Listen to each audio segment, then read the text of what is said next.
Welcome to Spiritual Calisthenics. Christ is in our midst. On March 2nd, we commemorate St. Hesychius the Martyr, our Holy Father, St. Nicholas Planas, St. Joachim of Vatopedi, who was given the name Papoulakis, St. Andronikos and Athanasia, the Martyrs. Regarding the martyr Hesychius, the Holy Martyr Hesychius lived during the reign of King Maximian in 302. He was the first and the leader in the royal palace and the Senate, because he was a magistratus by office. When Maximian ordered that all Christians who were royal soldiers ought to be deprived of their belts, which were assigned to the royal merit, and live as civilians and without honor, many Christians preferred to live without any outward honor due to this illegal order than to be honored and lose their souls. So in other words, they preferred the honor of heaven rather than the honor of earth. St. Hesychius was numbered with these Christians as well. When the king heard it, he ordered that the saint ought to be stripped of the expensive clothes which he used to wear and be dressed with a shabby mantle without sleeves, woven from hair, and to be as disgraced and disdained as to consort with women. When this had been carried out, the king invited him and asked him, "Aren't you ashamed, Hesychius, that you lost the honor and office of magistratus, and that you have been debased to this kind of life? Or maybe you don't know that the Christians, whose way of life you preferred, have no power to restore you to your previous great honor and office." The saint replied, "Your honor, O king, is temporary, but the honor and glory which Christ gives is eternal without end." Because of these words, the king got angry and ordered his men to tie a great millstone around the saint's neck, and then to throw him into the middle of the river Orontes, which lies in Coela, Syria, and which is commonly called Orange. Thus the blessed man received the crown of martyrdom from the Lord. Your martyr, O Lord, in his courageous contest for you, received as the prize the crowns of incorruption and life from you, our immortal God. For since he possessed your strength, he cast down the tyrants and wholly destroyed the demon's strengthless presumption. O Christ God, by his prayer, save our souls, since you are merciful. Regarding our Holy Father, St. Nicholas Planas. St. Nicholas Planas was born in 1851 on the island of Naxos in Greece. He was married as a teenager and soon after ordained to the diaconate, and then the priesthood. His wife proposed soon after, and so he assumed the burden of being a widowed father and a parish priest. He was known for his zeal in serving the liturgy, especially his habit of serving the divine liturgy every day for 50 years. Many altar boys would see him radiating light or raised off the ground while serving the liturgy. Being so revered by his parishioners, he became known as Papa, which is an affectionate term for a parish priest. Papa Nicholas reposed in 1932 and was formally canonized as a saint in 1992.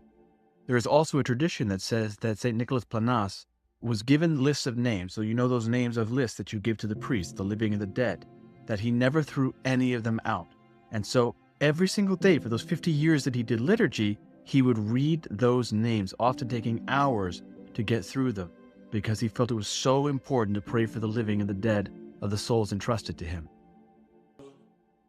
From the prophecy of Isaiah. In that day the branch of the Lord shall be beautiful and glorious, and the fruit of the land shall be the pride and the glory of the survivors of Israel. And he who is left in Zion and remains in Jerusalem will be called holy, everyone who has been recorded for life in Jerusalem, when the Lord shall have washed away the filth of the daughters of Zion, and cleansed the blood stains of Jerusalem from its midst by a spirit of judgment and by a spirit of burning. Then the Lord will create over the whole site of Mount Zion, and over her assemblies a cloud by day, and smoke and the shining of a flaming fire by night. For all the glory there will be a canopy and a pavilion.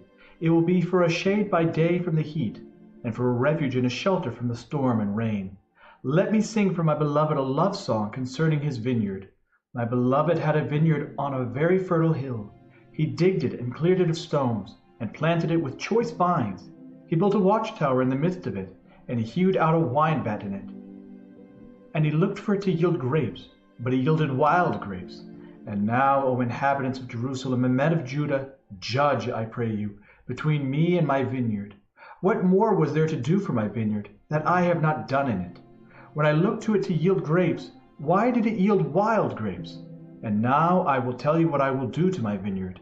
I will remove its hedge, and it shall be devoured. I will break down its wall, and it shall be trampled down. I will make it a waste. It shall not be pruned or hoed, and briars and thorns shall grow up. I will also command the clouds that they rain no rain upon it, For the vineyard of the Lord of hosts is the house of Israel, and the men of Judah are his pleasant planting. And he looked for justice, but behold bloodshed, for righteousness, but behold a cry. This Old Testament reading of Isaiah compares Israel to a vineyard. And in it, Christ says that even though I did everything right for you, even though I did everything for you, you became wild grapes. And then at the end of it, he says, for the vineyard of the Lord of hosts is the house of Israel, and the men of Judah are his pleasant planting. And he looked for justice, but behold bloodshed, for righteousness, but behold a cry. This is important because when Jesus Christ tells us the parable of the vineyard, it is important for us to understand that the vineyard that he's talking about is the same vineyard of this here in Isaiah, which is the people of Israel, the people of God. And that Christ our God is looking for the vineyard's fruits, which is us, to be planted and treated with the respect and love that they are due. From the book of Genesis.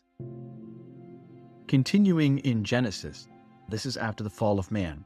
And the Lord God made for Adam and his wife garments of skins and clothed them. Then the Lord God said, behold, the man has become like one of us, knowing good and evil. And now lest he put forth his hand and take also of the tree of life and eat and live forever. Therefore the Lord God sent him forth from the Garden of Eden to till the ground from which he was taken. He drove out the man at the east of the garden and placed the cherubim a flaming sword, which stood every way to guard the way of the tree of life. Now, some people look at this as punishment and go, oh, how horrible is this? Mankind sinned and they get kicked out of the garden and they're not able to be there anymore? We have to understand that this is part of the prophecy for our salvation. Because what has happened? When we sin, we separate ourselves from God. We separate our relationship. Man, Adam and Eve, have separated themselves from God right now. If they eat of the tree of life, they will live forever. If they live forever in sin, they're separated from God. What is hell? Hell is not a place. Hell is not a region of just fire and brimstone. Hell is separation from God. Hell is eternal loneliness. If man had eaten of the tree of life at that time, at a point where they are not ready to receive immortal life, because we will receive immortal life through Jesus Christ, what would have happened? Man would be forever separated from God.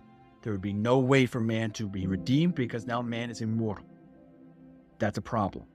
And so in order to protect man, in order to save mankind, they're kept out of the garden. Because remember, our salvation is going to take stages. It is not going to happen all at once because our God is a loving God who reveals things to us over time. And the cherubim with a flaming sword is placed at that spot. Now, if you pay attention in church, you'll see on the north door is an angel, the Archangel Michael with a sword. Now, Michael, the Archistratus Michael, is the angel of many ranks, and so he is also a cherubim. And so he is placed at that door, which means that every time the altar boys and the priests leave, it is symbolic because the altar represents paradise, the altar represents Eden. And so we are kicked out of the garden, we leave out of that door, and then on the other door, we see the Archangel Gabriel, who through the Annunciation of the Virgin Mary, brings us back into paradise. So it's almost like a cuckoo clock, where we go around. It's the story of our salvation during every major entrance of the liturgy and in church services. That we go out of the north door, out of the Garden of Eden, angel that is there to keep guard, and then we are brought back through into the garden, into paradise, through Gabriel on that side. So every single time you see the altar boys go out one door and in the other door, it is literally telling the story of our salvation again and again and again. So this is one of the reasons why the church is arrayed in this way. Now Adam knew Eve his wife, and she conceived and bore Cain, saying, I have begotten a man with the help of the Lord. And we also have to pay attention to how Eve says that God helped her. So God helped her have a child, because the idea of giving birth to a child to bring life into the world is like God. Only God can bring forth life. Only God can engender life. And so Eve rightly recognizes that it is with God's help that we are brought into this world. And again, she bore his brother Abel. Now Abel was a keeper of sheep, and Cain a tiller of the ground. In the course of time, Cain brought to the Lord an offering of the fruit of the ground. And Abel brought forth of the firstlings of his flock and their fat portions. And the Lord had regard for Abel and his offering, but for Cain and his offering he had no regard. Now the reason why this is because if you pay attention to the wording, Abel gave first the first fruits, which means that Cain's offering was the scraps. That he didn't give the first fruits, he didn't give the best of his.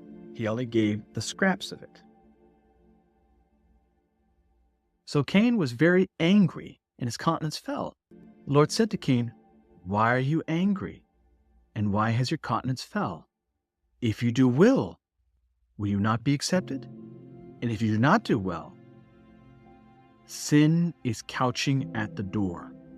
Now this is an analogy, and in Hebrew it's called revitsu, that sin is couching at the door. It has desire for you, but you must master it. So in other words, sin is constantly beating at the door of our hearts, ready to break it down and tear us apart so that we will do evil things. And God says we have to master it. We can't let that evil come into us. Now that we know what evil is because we've eaten of the tree of knowledge of good and evil, we have to master it. We have to say no when the passions come at us. We have to not give it a place. So in other words, what is happening with Cain is what happens with all of us where we have sin, is that instead of pushing it off a ledge, as it were, keeping sin off of the ledge, we keep giving it more room by giving more thought to it, by giving it a place to sit, to grow. And what that's happening here is that is what Cain has done. He's letting the anger and the jealousy in his heart give sin a place to grow, where it is eventually going to overcome him, and of course he's going to do the great evil that he is going to do. When we sin, this is what happens to us. We must be very careful with our lives to not let ravitsu, let the sin devour us. We must master it. We must push it away. From the book of Proverbs. Finally, from Proverbs. Toward the scorner he is scornful, but to the humble he shows favor. The wise will inherit honor, but fools get disgrace. Hear, O sons, of father's instruction, and be attentive, that you may gain insight, for I give you good precepts. Do not forsake my teaching. When I was a son with my father, tender, the only one in the sight of my mother, he taught me and said to me, "Let your heart hold fast my words, keep my commandments and live. Do not forget and do not turn away from the words of my mouth. Get wisdom, get insight. Do not forsake her, and she will keep you. Love her, and she will guard you. The beginning of wisdom is this: get wisdom, and whatever you get insight. Prize her highly, and she will exalt you. She will honor you if you embrace her. She will place on your head a fair garland. She will bestow on you a beautiful crown. Hear, my son, accept my words, that the years of your life may be many. I have taught you the ways of wisdom. I have led you in the path of uprightness. When you walk, your step will not be hampered, and if you run, you will not stumble. Keep hold of instruction, do not let go. Guard her, for she is your life. Do not enter the path of the wicked, and do not walk in the way of evil men. Avoid it, and do not go on it. Turn away from it and pass on, for they cannot sleep unless they have done wrong. They are robbed of sleep unless they have made someone stumble. For they eat the bread of wickedness and drink the wine of violence. But the path of the righteous is like the light of dawn, which shines brighter and brighter until full day. The way of the wicked is like a deep darkness. They do not know over what they stumble. My son, be attentive to my words. Incline your ears to my sayings. Let them not escape from your sight. Keep them within your heart. I hope that you've enjoyed today's Spiritual Calisthenics. Have a blessed and wonderful day.